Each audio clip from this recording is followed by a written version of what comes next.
само два пътя.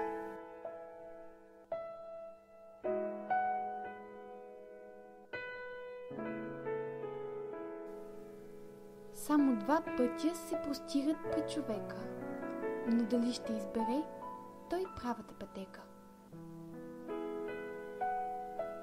Единият път изглежда тъй лесен широк, в него няма трудности, тежък хомот.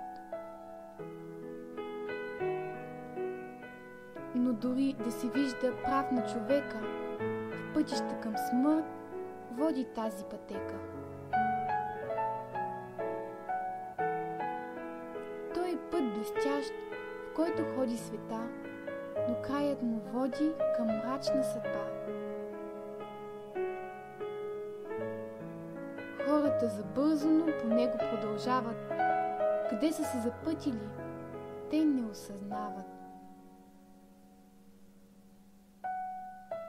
Докато не стигнат до кръстопът, тогава единствени могат да решат по кой път трябва те да продължат.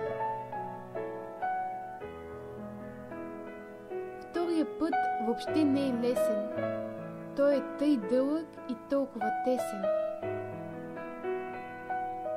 Той е тъй труден и стръмен, трънлив, но знай, че един ден ще бъдеш щастлив.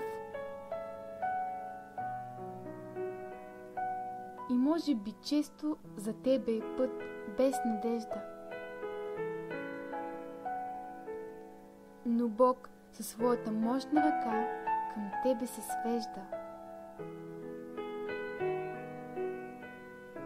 Когато имаш трудности да взема на ръце, Той винаги закриля своето дете. По този труден път тръгват малцина. Те чуват присмехите на хора мнозина.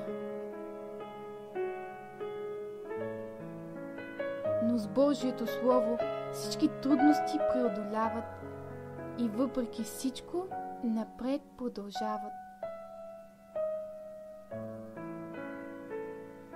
Колкото за Бога, Неговия път е съвършен. Словото на Господа е опитано.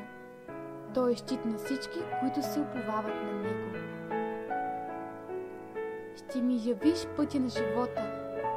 При Твоето присъствие има пълнота от радост. Отдясно на Тебе всякога веселие.